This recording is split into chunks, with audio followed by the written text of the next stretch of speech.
happens every goddamn time. Where like I wake up specifically for the 14 patch streams, even though I don't plan to. And I've been like, it's like your internal clock. Yeah, I've somehow been conditioned.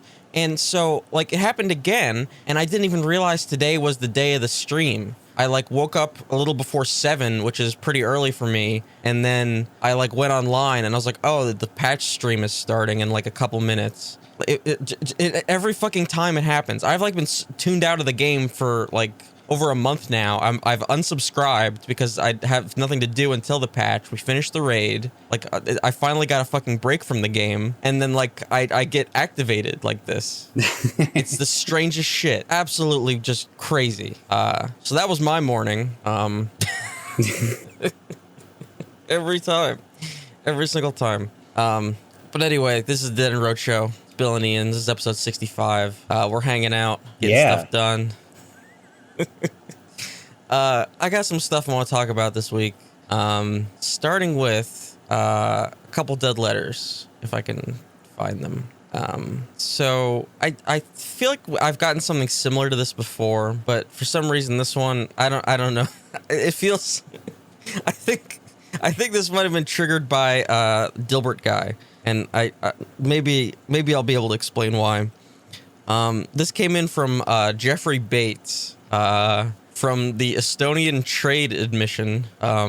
And he says, you're invited to participate in the B2B trade mission to Europe, held in the digital capital of the world, Estonia. Is that true? Is that what Estonia is known for? You know, when I think of Estonia, it didn't really come to mind. Also, like... Although I don't know what does come to mind when I think of Estonia. Also, what does it mean to be the digital capital of the world? That sounds like some metaverse shit. Yeah, I'm not sure. Because normally you think like Silicon Valley or like maybe Estonia is like where they stick a lot of servers or something. Could be. Estonia. Now I'm sidetracked. So would you have to physically go to Estonia? Is that what the pitch is here? I believe so. Yeah, this is a free trade mission. Participants do not pay to attend, although you will need to organize your own travel and accommodation, of course. This event is organized by the International Trade Council and the Estonian Business and Innovation Agency. 500 participating organizations from across the globe will meet together in Estonia and have the opportunity to connect with one another.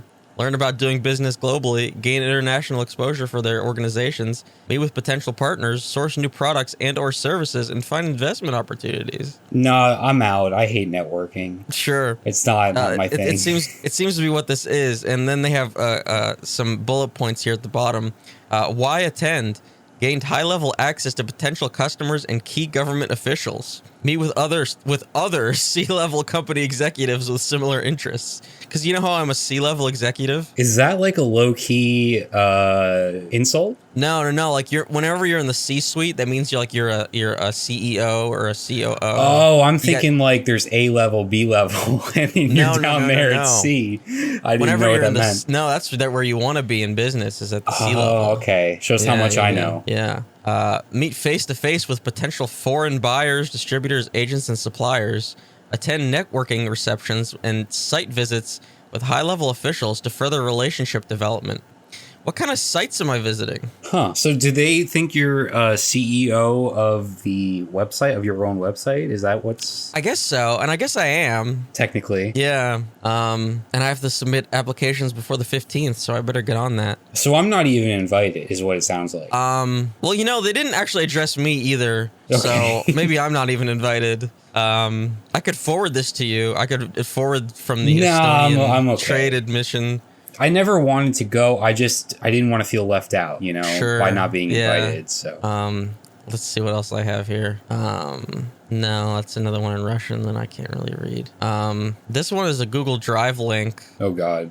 Which I probably shouldn't. No, please don't. You know, I mean, you know, I'm like really. Probably shouldn't click on that. But the comment here, I believe, is in Spanish. But at the end of it, it does say robot financiero, which I think I can kind of take some clues on. I think it's a finance robot. if I take the Latin route. It's a pretty good guess, I'd say.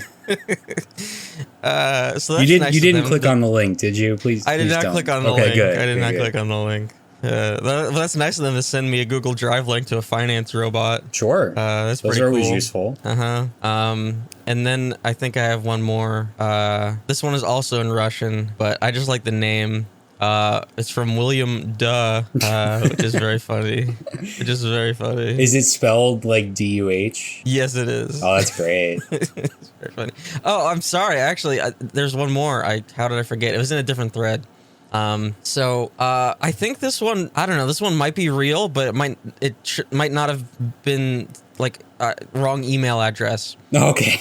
I was gonna say. Yeah. So this is from New Business at McVeigh. Yeah, we'll get there. Good afternoon, Stephen. As per our telephone conversation, I have liaised with our senior partner, Alan Radlow, who is very experienced in auction matters, having acted for a number of auction houses in the past, and heads up our investor/developer team. Alan has the following basic guidelines. Some recommended do's and don'ts, mostly don'ts, of buying at an auction. Buying at an auction is not for the faint-hearted, and woe betide anyone who does not do their due diligence.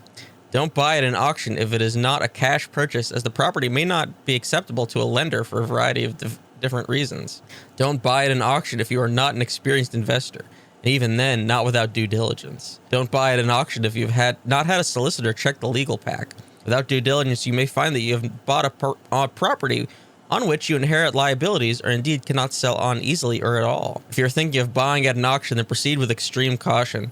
Even if you are an experienced investor with cash, you should do the appropriate due diligence and also have the legal pack checked out by a solicitor. In your particular circumstances, if you are attending an auction tomorrow, then there would be insufficient time for us to check the title pack in advance. Kind regards, Melissa, from the New Business team. Yeah, I forgot to tell you about this. I actually met Alan at a networking event in the digital capital of the world. Oh, you went to Estonia. I went to Estonia, okay. and I gave your email address. So this is just the correspondence. It was meant for me. That's funny. Yeah, so like this actually came to my personal email. Yeah, that's the one I meant. That's the one. That's the one I gave. Yeah. Yeah, so they're giving whoever asked some advice about going to a property auction. I've been trying out different ventures, you know. Yeah, I should say in the UK also. Yeah, I have connections to a private jet that is being loaned out. Yeah. I don't know. Yeah. Whenever you heard Estonia trade mission, you thought it was Estonia trade emissions. Yeah, there we go. You're using the private jet. There we go. Perfect. Yeah. Thank you for saving that. Yeah. Yeah, I don't know why I got this. No, that definitely sounds like went to the wrong address. I mean, your last name is sort of like, I mean, they're addressing Steven. Yeah. So maybe there's a bit of a mix up there. The thing is, that happens in real life all the time. Like, a lot of people call me Steven, you know? Like, you go to the doctor's office or whatever, they just call you Steven. No Steve? Yeah, I get all that kind of shit. Do you just roll with it, or do you correct them? I just roll with it, especially with somebody I'm not gonna be interacting with again. Yeah, it's whatever. But it's odd to get it in an email, especially because whenever you type in the email address, it like will fill in the name of the person if it's like an actual email. So sure, yeah. But this seems to be a real company, especially because their signature here says with over 1,436 Google reviews. So yeah, they're apparently a Scotland-based property legal firm. I don't know why I got that, but I did. Well, you know, the Property Brothers are very successful. Maybe, you know, if we're looking to change demographics here. Sure, yeah. I'm definitely looking into property in Scotland at a cash-only auction. That's how I roll. Yeah. And I believe that is all our dead letters for this week. It's a buyer's market. Yeah. Hold on. Why? I just opened the Jeffrey Bates one again because in my inbox it says it's from Garrett Dusty, and I was like, wait, how did I miss Garrett Dusty? And then I open it up, and it's the Jeffrey Bates one. And so I wanted, where did Garrett Dusty go? Also, you mentioned something about Dilbert. Oh, yeah, because there's a running joke in the Dilbert comics about a fictionalized version of Estonia. Okay. And so since we talked about the Dilbert guy recently, Yeah. I thought that might have been why Estonia was contacting me. I see. Yeah. We should probably stop talking about... explaining. Yeah, we should probably stop talking about Dilbert. Yeah. Just in general. Yeah. I saw him pop up again, but I'm actually saving that for the live show again. Oh, okay, great. Oh, God. But moving on, I've got a deep dive this week, and it's a more personal deep dive, mostly because last weekend I got a little busy with a project where I decided to streamline my entire, I don't know how to phrase it delicately, my piracy. I streamlined my piracy operation. Is this okay to talk about in publicly? Like, are you I don't know. going to get in trouble for this? I don't know. You might receive a letter from your internet service provider telling you to cut it out. I actually did for like the 2 seconds I downloaded something with my VPN turned off. Oh, man. And the reason why is because I was downloading something from my mom, and so it was like a major network thing. Mm-hmm. so they cut that, and because it was taking forever to download because not a lot of people were seeding it. Right. Yeah.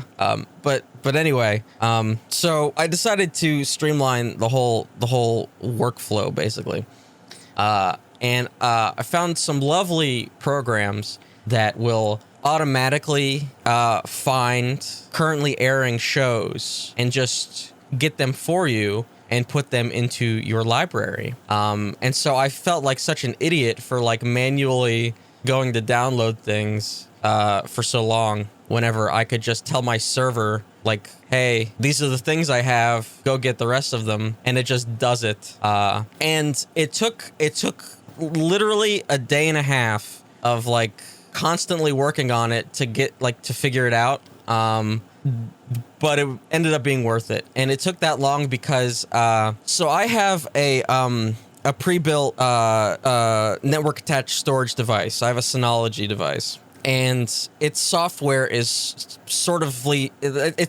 based like it's a custom Linux skin.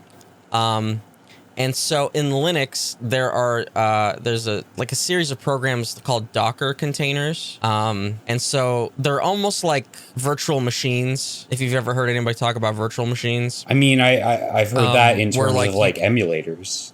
Yeah, it's kind of similar where like you have your computer, but then you set up an instance of like an operating system that runs in its own container. Mm-hmm. And so it's like you can decide what touches it and what doesn't touch it, basically. And so the reason for this is that I can route my VPN to only be touching these specific programs, and so it doesn't slow down the rest of my file transfers to and from the server. You know, it doesn't slow down video streaming in the house to and from the server and my other file transfers. So like basically all these programs are running in their own virtual machines, and that's what the Docker container is.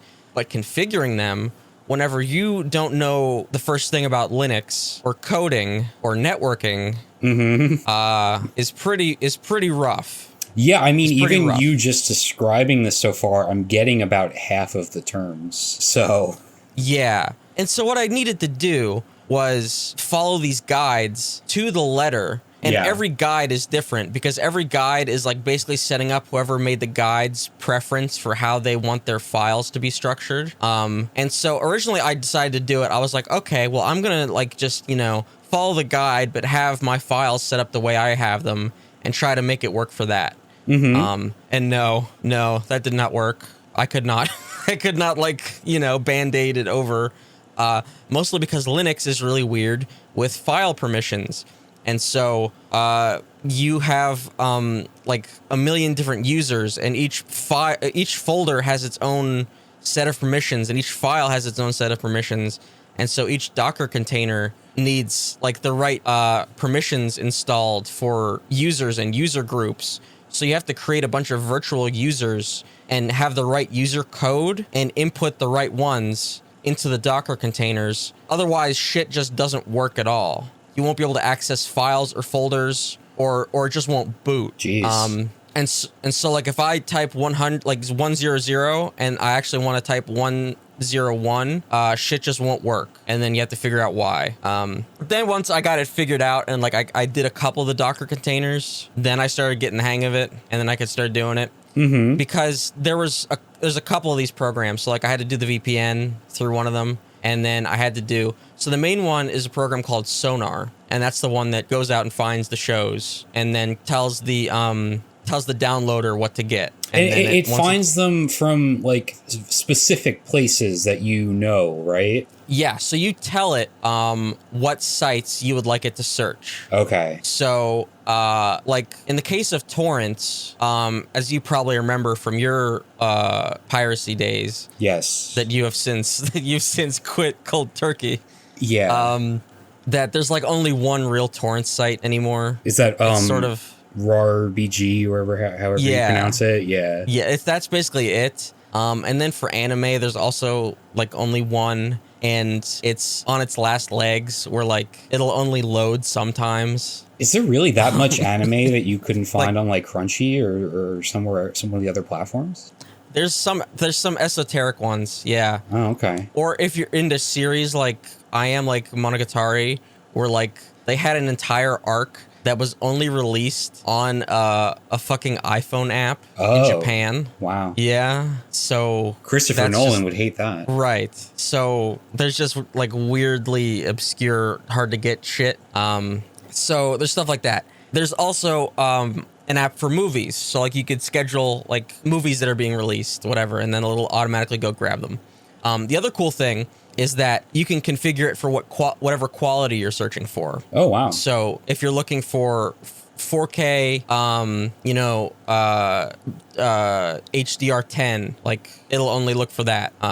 If you're looking for 1080p, it'll only look for that. Like, so you set the parameters that you want, and it'll find them.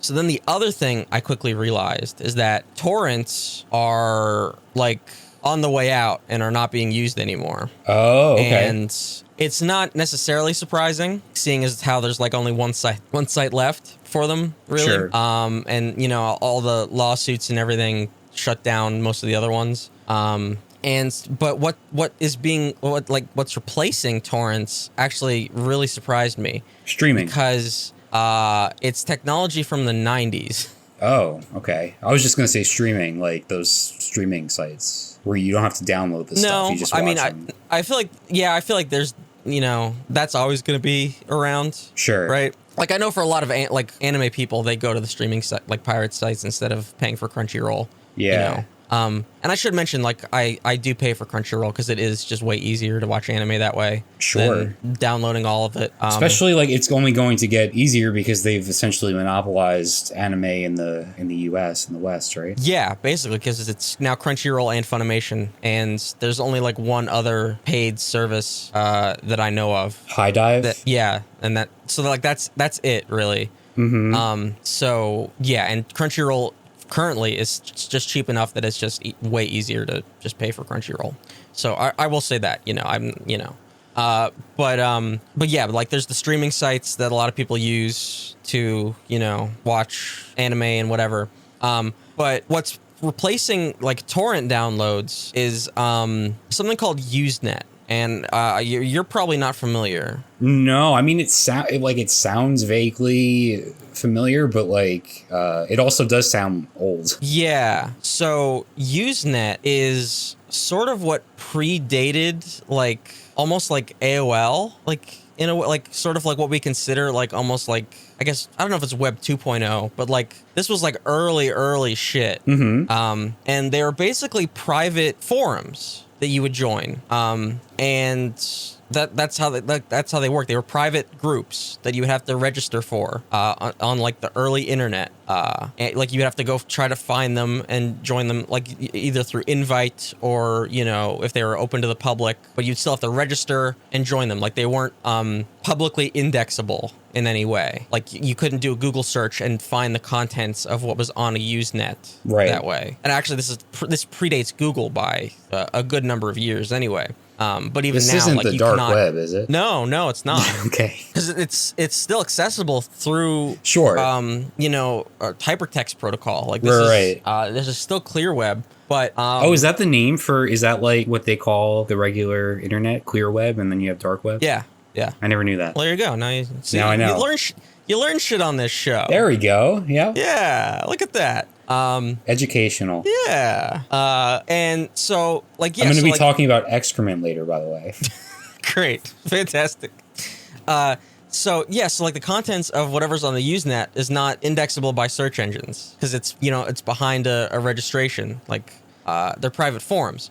And so in the years since, I guess people kept using them, and they developed a way for files to be shared on them in a method that's similar to torrents, where it's sort of peer-to-peer, where bits of the file are spread out across different computers that were hosting the file, and you would download it from different sources. Like, that's how a torrent works, right? Right. So for Usenet, the way it works is the file is split across tons and tons of forum messages in a thread. Yeah. Isn't that fascinating? Yeah, it's very interesting. Like, I remember, I guess it's different because these were more public. Like, you could Google these sites, but I remember there being forums where they would, like, link to files and stuff. But you're saying that, like, how does this work with the files? Is it just like a link to another site, or are they like being shared directly through the forums?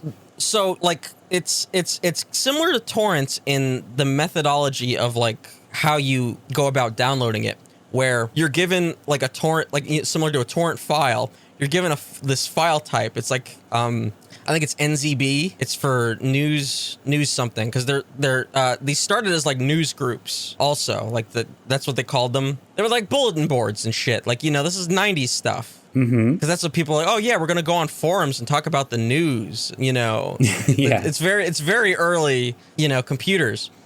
So like you locate the NZB, and what that is it spreads the data of the file across a ton of different forum messages. Oh, I see. And that's what gets downloaded. Like, you download the contents, like the different bits, like literally the bits. Wow. Of the file. And so you need a program that'll do that. So you don't use like, a torrent client, you use a news group client to do that.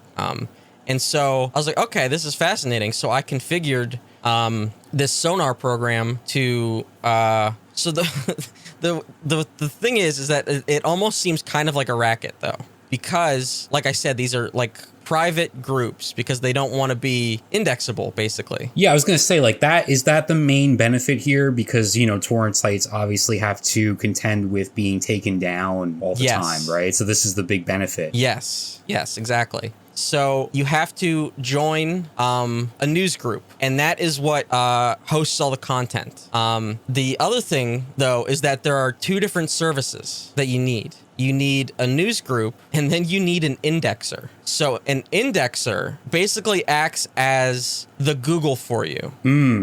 It's what easily searches the news group for what you're looking for. The news group just contains all the shit. Right. The indexer searches for it. So the thing is that since these are supposed to be private and they don't want to be, found easily or whatever, they're paid services. The news group that I joined that seems to be pretty popular, I'm only on the trial. They give you a 2-week trial. It's like $120 for the year or something like that. So not the worst thing in the world if you're going to be downloading a lot of stuff, but it's like at that point you might as well subscribe to a streaming service. True. Yeah. Depending on what you're getting. Yeah, I guess it's if you're in because like all these streaming services, like there's so many restrictions, like regionally, like depending on like what country you're in, like content wise. So like, if it's something that there's stuff you literally can't access legally if you wanted to, right? And so that would be a good solution, I think. Yeah, and I think that's the case for a lot of people, especially if you're tech savvy enough to wade into all this shit. Yeah. I should mention, like, I could, if I want, this all sounds really cool. Also, my worst nightmare. Because at some point in recent years, I have become very, very paranoid about, like, computer viruses and stuff. Sure. And so I take like every measure possible, imaginable, to avoid that. So I couldn't mess with this even if I wanted to. Oh yeah, I've become like so privacy paranoid. Yeah. Where like I started just switching all my email to like encrypted email and all my texting to encrypted texting. And like I've like hardened my web browser to like turn off all the tracking and the cookies and like literally everything. Like I switched to Firefox, and you know, like they're supposed to be privacy minded and like they turn off all the tracking. Well, I went into the configuration files of Firefox and like I turned up the volume on it even more. Like, yeah. So yeah, I definitely get where you're coming from. I mean, I definitely have a disorder of some sort. So, well, I'm just a neurotic, you know, conspiracy weirdo. So, I don't know what to tell you. So yeah, so like I'm on the free trial for this news group because I don't see myself paying the $120. But even in order to use it, I was like, I signed up for the free trial for this thing, and I was like, okay, well, why isn't it working?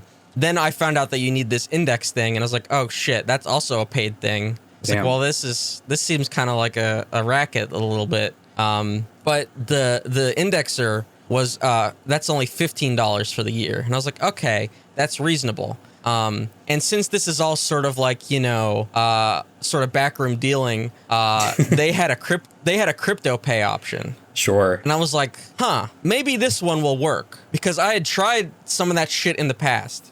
I tried it with like a band merch site was actually had like a Bitcoin option, and I was like, oh, you know what? I'm gonna buy this anyway. Let me just see if it works. And it didn't at the time. It like didn't even load, and I was like, oh, well that figures. But this one, I was like, all right. You know, this is their whole jam, is like this sort of anonymous downloading shit, you know, behind closed doors sort of shit. And I'm like, all right, let's see if this works. I like, because I liquidated, most of my crypto shit. Cause I was like, I'm done. Like I had enough, you know, messing around with it, had enough fun. But I kept a little bit of Bitcoin, because I was like, that's the big one, you know.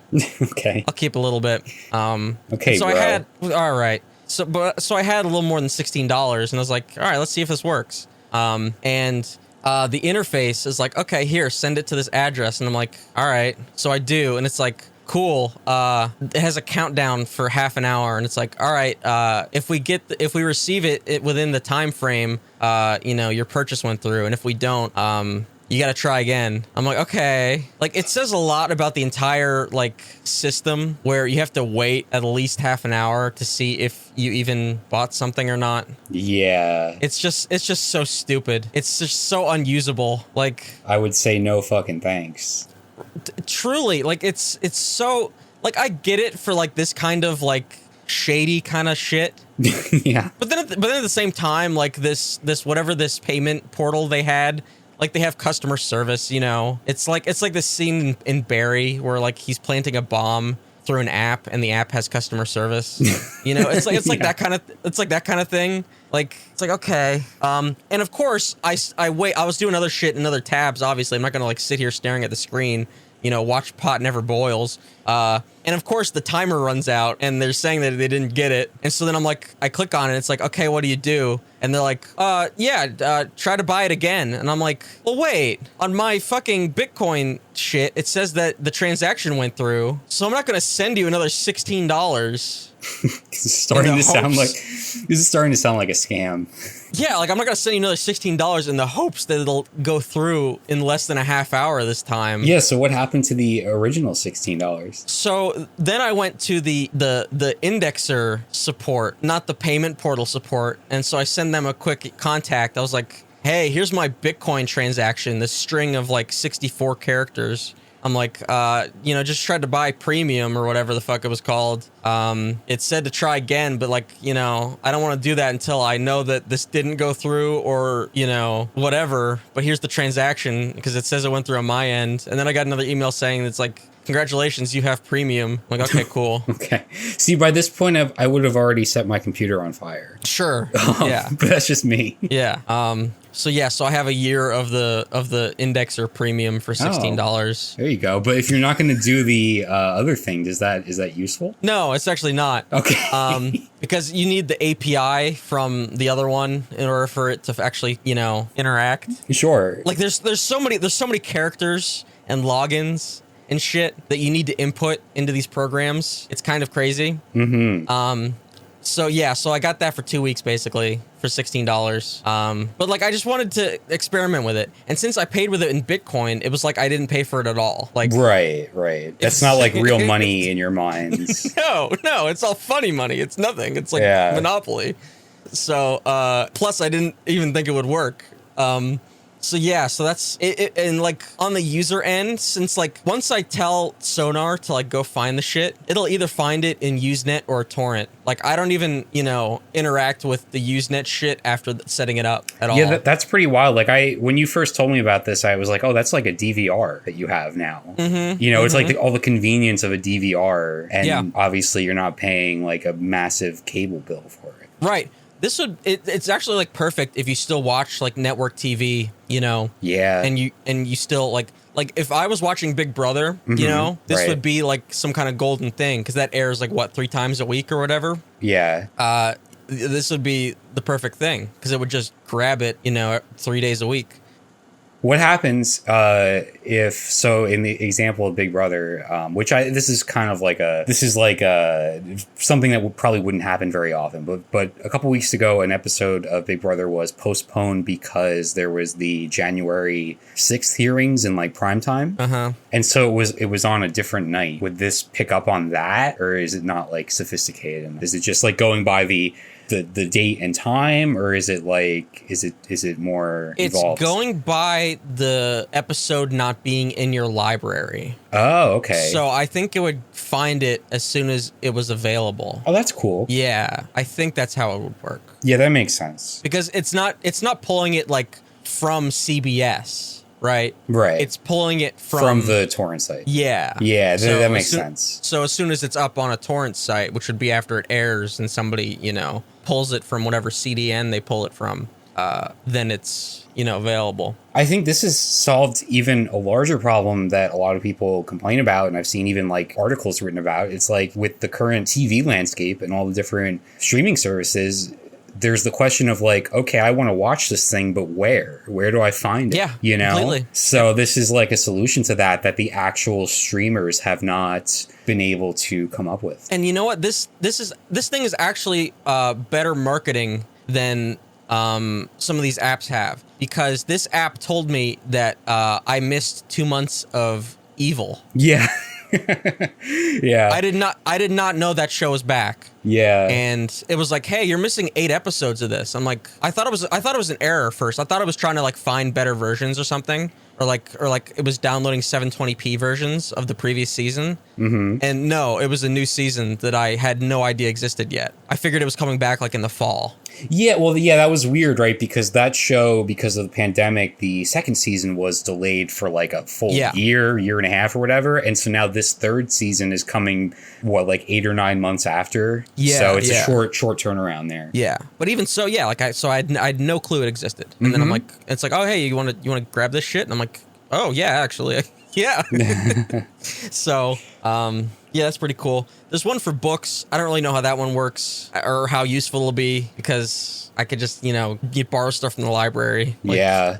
For new releases. Like, I don't really read a lot of new releases. It's kind of crazy how much there is. I actually haven't done the movie one either, because that's another thing where it's not like I'm watching every new thing that comes out. Right. Movie-wise, But yeah, it's pretty cool. I just couldn't believe that 90s technology that my dad may or may not have used on like the old Apple II like 2 years before I was born is now what I'm using to download episodes of Better Call Saul. Yeah, that is wild. I guess everything comes back around, huh?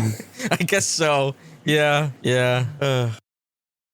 Yeah, no, I had this little thing about Sumerian humor that I wanted to bring up. So we last week we talked about the ancient man. Yeah. Which may or may not have been like a riddle of some sort. We couldn't quite decipher it. This week I want to go even further back in time. So this is something I saw. This has been sort of known for a number of decades, and scholars have not quite been able to figure it out. But I guess over the past couple months, it went viral on Twitter, on Reddit. It's even been turned into a meme, as everything is nowadays. But so the first known example of a bar joke is dated almost 4,000 years ago, and it was discovered on a clay tablet written in Sumerian, which is a dead language. And it follows the structure of like a so and so walks into a bar, but the thing is, when it's translated, nobody knows what it means. So I'll just read the translation to you, or like a rough translation. So here's the joke. This is 4,000 years old, translated from Sumerian. A dog enters a tavern, says, "I can't see anything. I shall open this one." That's the joke. Setup, punchline, all of it. Are we sure it's a joke? Well, that's the first question, right? It's structured like a joke. What we know as is a joke, but is it actually a joke? That is up for debate. Yeah. The other theory I saw is that this is we're lacking the context. This is like a reference, of course, right? There's like a reference to something here that we just have no idea what it means, and. Like, how like a lot of modern like humor nowadays, like you could be referencing something that like a president says or some like piece of pop culture, right? But without that, it could be Zoomer humor where it's just noises and quick cuts. Yes, sure.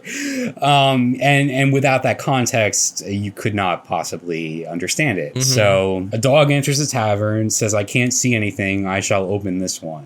I just think this is fascinating. I actually think it's even more interesting that we can't understand it. And on top of that, the fact that it's become a meme in the year 2022 is just like interesting. Yeah. Like here we are 4,000 years later, and this joke, or maybe not, has become a meme and has taken on a new life of its own. Right. And the meme is based on the fact that you can't actually figure out what it means or what it's referring to. Yeah. But if I had to guess, I would say that we're just lacking the context. Right. Huh. But yeah, like as a piece of history, as like a potential like example of this like structure of, if it is a joke, this thing that is so commonplace now, Yeah. Do you have any do we know the previous first version of the blank walks into a bar joke before this was discovered? No, this, from what it sounds like, this is like at least the first written example. Like we're talking 4,000 years ago. So this, I understand. This is at the very beginning of like written language. No, I understand. Yeah, we talked about Sumerian culture a little bit during one of my fucking dream lectures. With their Book of the Dreams. So this could very well be the first one. Yeah. What is the dog opening? Why can't it see anything? The mystery of it all, No. It's not necessarily the dog is opening anything. A dog enters a tavern, says, "I can't see anything. I shall open this one." Okay, so "I shall open this one" is the continued speech attributed to the dog. That's the way I've interpreted it. Yeah. Okay, because I thought my first instinct was, forgetting that this was, written at least 3,500 years before beer bottles were a thing, that the bartender was opening the beer bottle for the dog because the dog couldn't open it. Yeah. But that obviously can't be the case. Right. But I still don't think that necessarily the dog is saying that they're going to open something. I think that's either somebody talking to the dog or whatever. Huh. So the dog is saying that it can't see anything? You think that's... Yeah. And then somebody else is saying, I shall open this one as like a solution to that? Yeah. Okay. Interesting that the dog is anthropomorphic here. Yeah, but I mean, that is comedy gold, you know? Sure. Which, speaking of comedy gold, I had a couple other examples here. Okay. Of like potential jokes, potential just like proverbs from that time period. Mm-hmm. And I thought this was interesting because it speaks to humor that truly is timeless, which is the humor of like bowel movements. Oh, of course. Yeah. So a Sumerian proverb, popular one, is very simple. It's a bull with diarrhea leaves a long trail. Yeah. Yeah. And then there's another one, and this one is believed to be a joke. And I think this one is definitely I think this one is more definitively before we move on to that though. Sure. I want to take a step back. Uh-huh. I actually really, there's something beautiful about the bull thing. Okay. I feel like that conveys quite a lovely message, actually. Uh-huh. It's about making the best of a shitty situation. Yeah, I think like, so too. It's better than it's a better expression than making lemonade out of lemons. Exactly. Yeah. Even though your bull has diarrhea, you could still follow it home. That is beautiful. Yeah, I like that a lot. Mm-hmm. Anyway, a bull with diarrhea leaves a long trail. Yeah, it's the simplicity of it too, you know. Mm-hmm. But yeah, so this one I do believe is a joke. So this one translates roughly to something that has never happened since the dawn of time. The young woman did not fart in her husband's lap. So, women be farting. Yeah, you know. Obviously, the joke here being that, like, you know, they're saying this where this is such a common occurrence that the joke is like, oh, this has never happened before that the woman did not fart. So it's like kind of like a double negative. Like that's humor there. That is Sumerian humor. I don't think there's any other way to interpret it. But again, it just speaks to the timelessness of fart jokes. I mean, they truly just, you know, they stood the test of time. But yeah, that dog entering the tavern, it is quite a mystery. Yeah. I do think that perhaps like it's a little more simpler than that translation is even making it seem. Okay. Just based on the way that language works, like when translated, you know. Because can you read the first two lines again? Of the dog one? Yeah. A dog enters a tavern, says, I can't see anything. Okay. Yeah. So that could just be another like.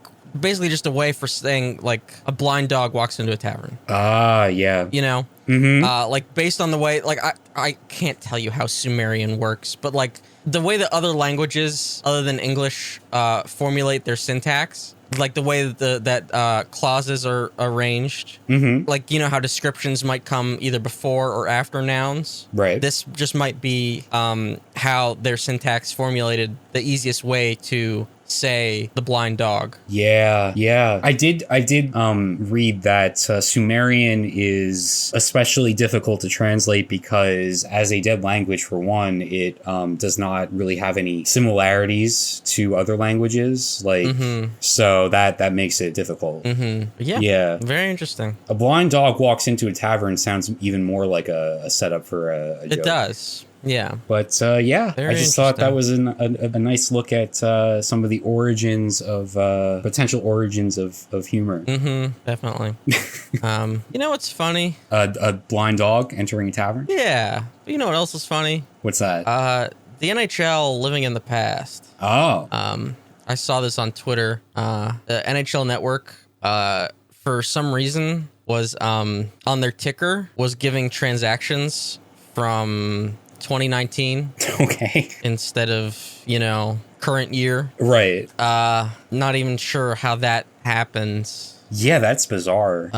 Like, did they save all of their previous like updates? And I guess they would have to. Like, this wasn't like a rerun of something. It was during the World Junior Cup game. Oh, wow. So it was like current programming, but the ticker at the bottom, just had old roster moves. It's possible they've been doing this for a long time and just nobody watches the NHL Network. So yep. they just tuned in for the World Juniors and finally noticed it.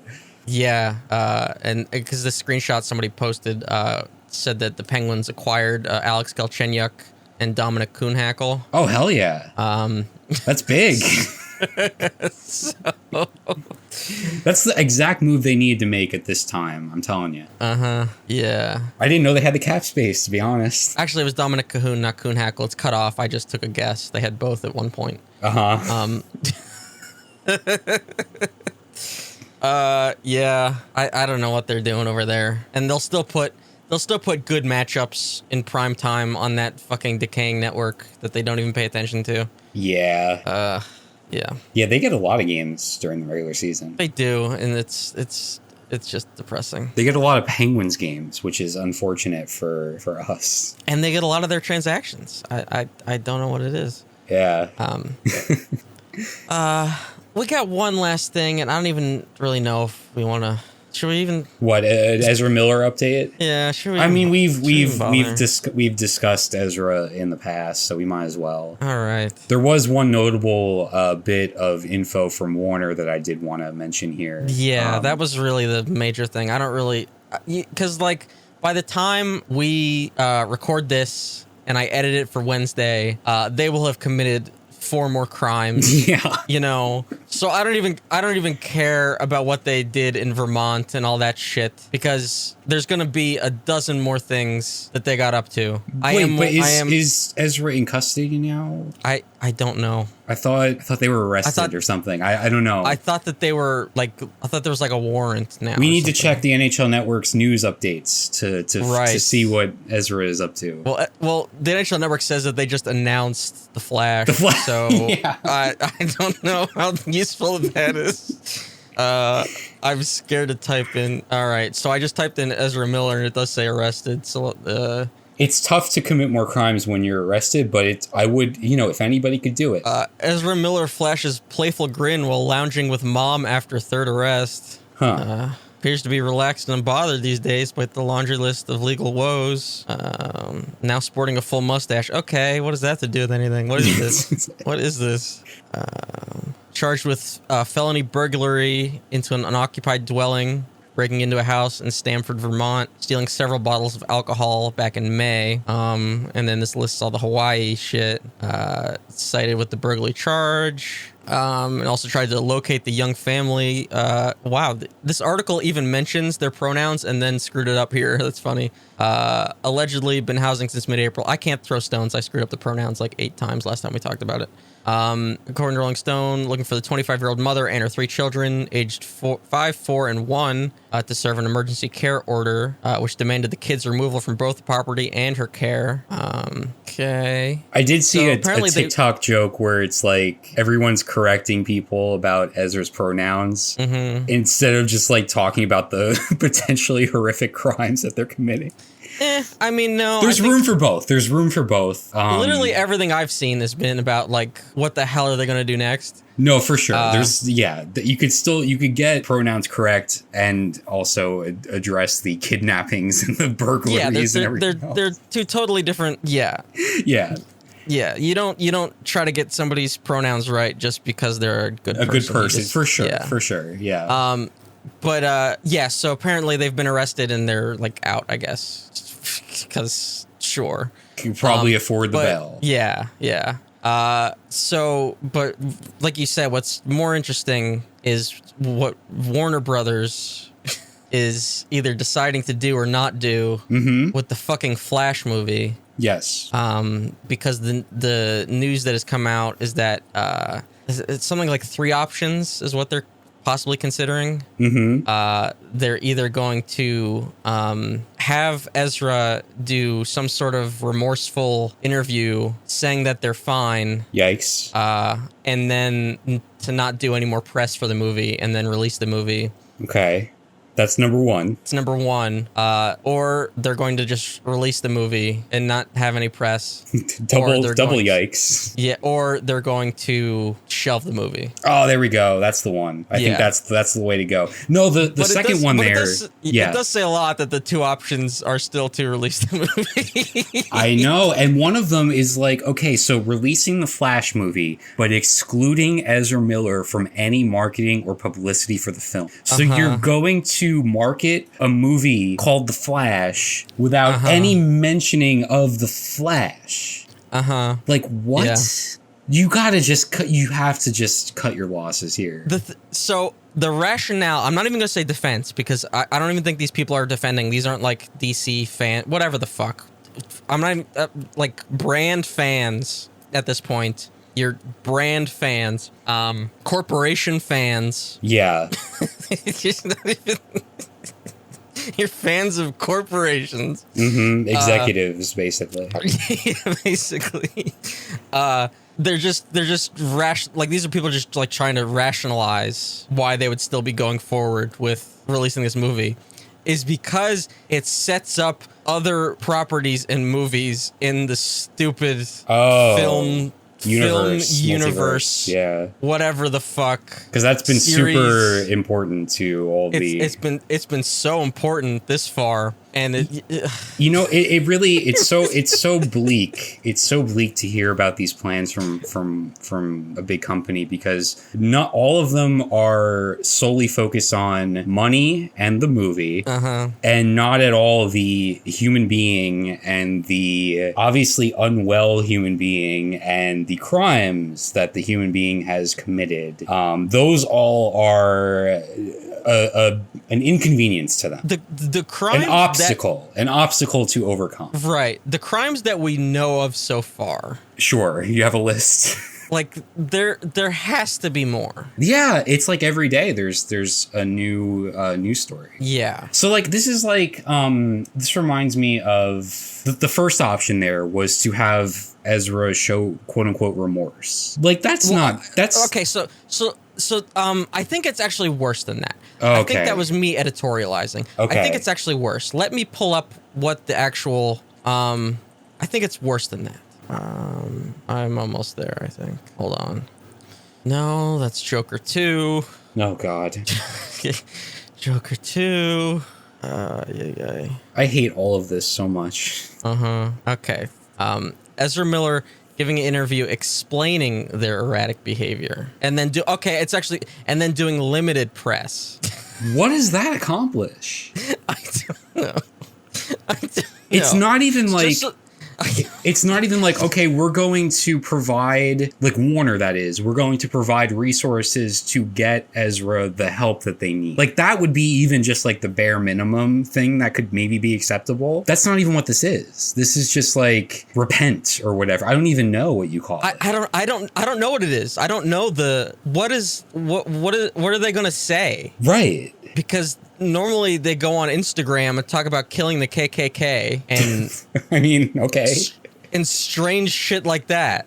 Yeah. And talking about how they're on the run from the KKK and the cops. So now you're going to put makeup on them and toss them out in front of cameras with what, a prepared state? Like what do you do? Are you hoping for this is like Tom Cruise jumping on the couch on Oprah? Like what are you expecting to happen? And then limited press. To talk about a movie they filmed how many years ago at this point? Yeah, I don't even know. It's. But again, I'll say it again. Like Warner does not care about Ezra Miller. Warner does not care about anyone that Ezra Miller has hurt or any crimes that have been committed. They just want this movie to be released, and they want the least amount of trouble for themselves as possible. Right. That's all that they care about. They have to see. Well, to them, it's a no-win situation, right? Sure. Like they released the movie, they're gonna get backlash because of they got this person that's on a rampage, who is the featured character. Yes. Right? This is not just a character that they can airbrush and, replace digitally. Oh, so I need to confirm. Oh, no, so they actually recently filmed reshoots with Miller. Okay. Between arrests, Hollywood Reporter mentioned that Miller participated in regularly scheduled additional photography over the summer before being charged with burglary, their third arrest. So they don't give a shit. No, not at all. And the fact that they're actually still doing reshoots, like, this movie's not even going to be good. Mm-hmm. Like, who gives a shit? And like we said this last week, but they just scrapped a completed Batgirl movie. Right. Like, it's wild. Did they do that in, like, for the whatever the tax break, whatever situation what that was, due to them potentially losing money on The Flash? Maybe, which makes it even worse somehow. And then did you see Kevin Smith like came out and criticized Warner for what they've done here regarding Batgirl and The Flash, and then like you see the news a couple days later where Warner canceled a film that Kevin Smith was supposed to make. So I don't know what to make of that, whether that decision was already made or not. But it seems it seems like they're kind of axing a bunch of stuff. So it probably was already decided. Right. I saw an article yesterday. He was probably already angry. Yeah. I saw an article yesterday. I think it was on like Polygon, and the headline was like the best HBO Max originals and where to watch them. Yeah. Which was not like parody. It was real. Like there's actually that problem now where they've things have disappeared, so you don't actually know where to watch some of their original stuff, which is crazy. But it's such a like, they see it as such a no-win situation. Like, they release it, they're gonna get backlash. Mm-hmm. If they decide to scrap it, they obviously care that they lost out on the money from, like, they lost like however much they spent in production, and they lose whatever, box office bullshit. And then they also have whatever bizarro contingent, whatever loudmouth contingent will come out telling them to release the Ezra Miller cut. Ugh. Which has to exist. This is the bad place. They're out there. Yes, of course. I mean, I don't know if is this still the Snyderverse? I don't even know. I don't give a shit. Well, there was like the whole like Michael, what's his name? The guy who played Keaton? Michael Keaton. So he was coming back to play Batman, but then that kind of like fell to the wayside, and so now Ben Affleck is doing something again. So I think like we're slowly morphing back into the sort of the Zack Snyder thing that was never really a thing. I don't know. I don't care either. But like, I don't care either, but it's like I can't follow it. No, it's impossible. So you're telling me that this movie is so pivotal for the, like, I thought they gave up on that a couple years ago. They were like, we're just gonna make movies, and they really are just like their own things, and that was like working for them because Aquaman was pretty good and Shazam was pretty good and Joker was awful, but like people liked it. So, and those were all sort of like standalone I guess they movies. Said that, but then at the same time, like, they have Shazam, and then they have Black Adam, which is a Shazam thing. True. Right? Mm-hmm. So, like, I guess those have to tie into each other, right? Sure, I guess. Like, I think the problem is that there's now this expectation with audiences. They've been conditioned by Marvel. Yeah. That this now all has to tie in. Yeah. And you now have to sit there for the credits to see a cameo from Dick Butkus or whoever the fuck. Whatever rando superhero's got to show up. Yeah, the difference there being, and obviously say what you will about Marvel, criticize, there's a number of things you can criticize with them, but like they've had this plan and they've executed, like it's actually like coherent and like it makes sense. Sure, although I hear that like now it feels like there isn't one, but that's neither here nor there. Mm-hmm. But now audiences have been conditioned, and yes. So like they know that now this is DC. But they're still like, okay, well, this has got to be a universe that fits in to compete with Marvel, right? So now they've all got to do this, and so now there's the Joker 2 universe, and now there's the Snyderverse, but now there's these other so now they're it doesn't make any sense, and like the audiences are left spinning. It would be so cool, but it's just like. Is if they prioritize making good movies. I was just going to say, if they were just movies. Again. Yeah. Yeah. Oh, well.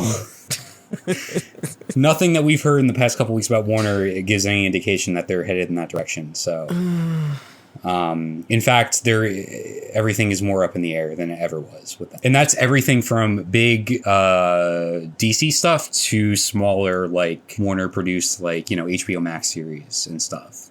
So it's a damn shame. It's a shame for the smaller artists that had deals in place and maybe don't now, or everything's up in the air, and it just sucks. It just sucks. And also you see a majority of, and this is not just exclusive to what's happening at HBO Max, but like when shows get canceled, it's very typically shows from like marginalized voices. Like you see like Latinx shows typically get the axe quicker than shows starring or created by white people. Like that's just how it goes in the industry, right? And that's a huge problem. But that's also a whole other thing. Like I just went to close my Twitter and refresh it, and then there's a headline: Star Wars gets dragged by Mark Ruffalo in defense of the MCU. I saw that, yeah. What are we doing? What are we doing? They're the same thing, basically. They're the same fucking thing. Yeah. What are we doing? Also, why is Lost getting dragged this week? Did you see? Have you seen that? So there was an article, an interview with one of the Euphoria actors. What's his name? The one who plays the drugged out guy. The dealer? Yeah, the dealer. He was like, Euphoria is not going to go on forever like Lost did. Because that... Was he even old enough to have seen Lost? I mean, probably, but it's just like such an unnecessary thing. But then there was an interview with Damon Lindelof where he was talking about how he wished the show went a couple fewer seasons. But of course, like people get the wrong takeaway from that. He was basically saying how each episode would have, or each like story beat or episode would have been more meaningful if it didn't go like 6 seasons, 120 episodes or whatever, which like there's truth to that. But of course they make it sound like he's like shitting on like the ending that everybody hates, but I think is brilliant. Well, that's just like the perspective. Like, look at how the format has changed. Oh yeah, you'll never get another show that has 120 episodes, serialized show like that again. Yeah, it just doesn't happen. No, it's impossible on network TV. Oh yeah, no, there's no way. Are you kidding? Mm-mm. Like no, now you get you're 8 to 12. Yeah, and you deal with it. And like Lindelof himself, as a showrunner, has evolved his craft because The Leftovers was 3 seasons and it's a better show than Lost. And then Watchmen was 1 season and it's arguably his best work. When I say him, it's like there's obviously an entire team, but like you know what I mean. Yes, of course. So like there's been that evolution with like Lindelof shows too, but that also reflects just TV in general. It's all about limited series and short term things. But yeah, like I just saw Lost coming up in a number of headlines this week. I'm like, can we not? It's just brands fighting and the soldiers in defense of different brands. Yeah. It's just all kind of sad. Yeah. It's just sad. Which is part of what made brand is better than your brand. I know, it's part of what made me really appreciate Irma Vep, the new version of Irma Vep. Yeah. Which we'll talk about, but yeah, it's rough. And with that, should we segue out? I don't have it. Yeah, I guess so. Are we going to do the Irma Vep recording? Did you watch the whole thing? I did. How'd you... Well, we'll get into that, but... Yeah. So we're going to do that recording, like, right after this? Yeah. Okay. Yeah. Cool. So, yes. So that's the end of this show. To leave you on a depressing note. Yeah, I feel bad. That was like, I just even hate talking about this nonsense. There's no way to bring up Ezra Miller and not, have a good time. There's no way. There's no way. Which is why I was hesitant to do it again. But yeah, that's gonna be our audio program for this week. We really do appreciate you listening. We're gonna be trying something new, where we break out beautiful cinema into its own separate recording and listing. It'll still be in the main feed, just like we did with the live show. And we'll title it whatever we're talking about, that time. So if you're interested in it, that's fucking fantastic and you can listen to it. And if not, you don't have to bother, and it works out that way. So if that sounds cool to you, or you think it's a dumb idea and you want it back in the main show, hey, let me know. But we're going to try that and see how it goes. And maybe get that sweet Irma Vep SEO. Oh, yeah. get all the people clamoring for reviews of Irma Vep to click on the pod. So yeah, that's what we're gonna get up to.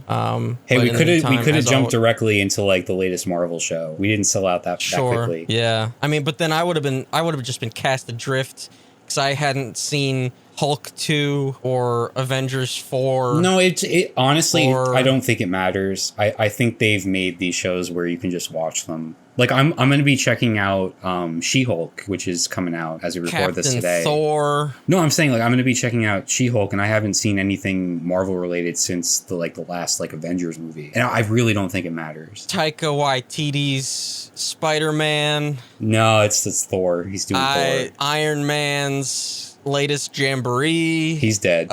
Captain Hawk. I don't know if that's even a character.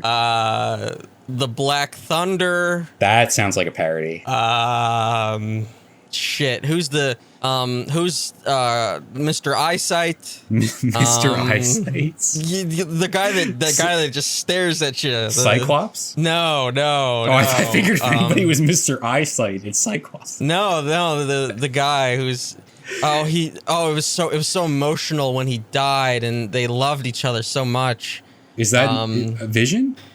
Sure, yeah. Is Mr. Eyesight Vision? Is that? Yeah, because his backstory was that he was an eye doctor, right? And that was he? the name of that was the name of his his practice, and he sold glasses to kids. But he named his eyesight, his eye doctor practice Vision. No, Mr. Eyesight. It was sort of like a Mr. Robot situation. He was repressing an abusive childhood. Yeah. Of course, it's Disney. Of course he was.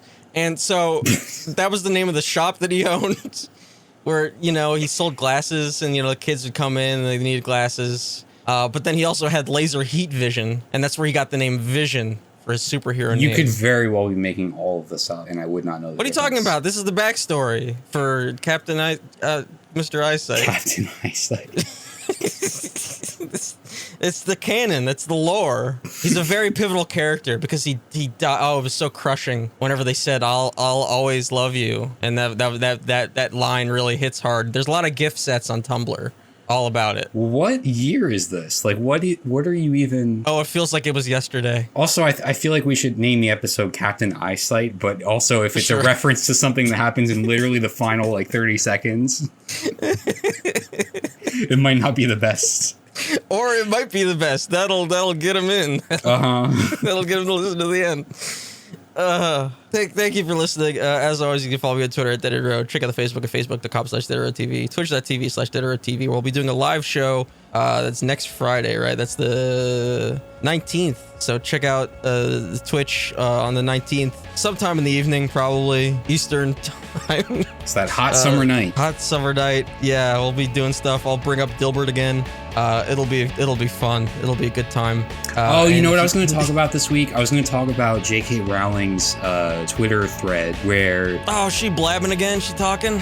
It was amazing. She was using characters from Harry Potter. She was basically pretending she was in the Harry Potter world, and how all of the Harry Potter characters would defend her for being a TERF. It was the saddest thing I've ever heard. It was the saddest thing, and it was wild. That's the saddest thing I've ever heard. I forgot to pull that up. That's amazing that she's writing her own Harry Potter fan fiction. That's really good. Yeah. That's So she's like, nobody in the real world likes me anymore because I suck. So I'm gonna go live in this world that I created and have the characters are my friends now. Oh my god! And they don't care about being transphobic. It's okay with Hermione. Right, because you made them that way, and you made them all weirdly center right. Yes, yes, it's perfect how that worked out, isn't it? What a coincidence. And if you missed the live show, check out the archive over on YouTube. Do a search for DeadEndRoad TV. It'll get you there. And if you have any thoughts on Ezra Miller's latest Rampage, video at deadendroad.co. All right, we got to go now do another hour-long recording, so we'll check you later. Thanks for listening.